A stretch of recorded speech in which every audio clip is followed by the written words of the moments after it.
আর অপচয় কম বুঝি না।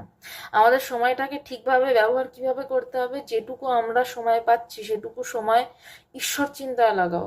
ঈশ্বর চিন্তা অর্থাৎ তুমি ইষ্ট দেবতার চিন্তা করো, আফটার অল সেটা গিয়ে বলতে পারি আত্মচিন্তায় লাগাও।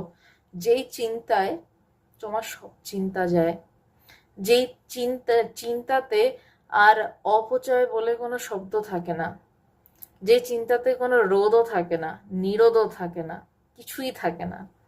রোধ বিরোধ নিরোধ কিছুই থাকে না আমাদের।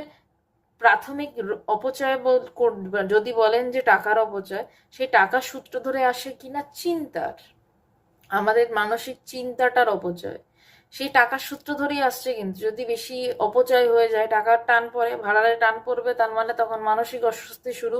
মানসিক অস্বস্তি শুরু মানে তখন আমি আরো রোজগারের চিন্তা করছি, সেখান থেকে আমার প্রয়োজনের অতিরিক্ত রোজগার করতে গেলে আমাকে কি করতে হবে,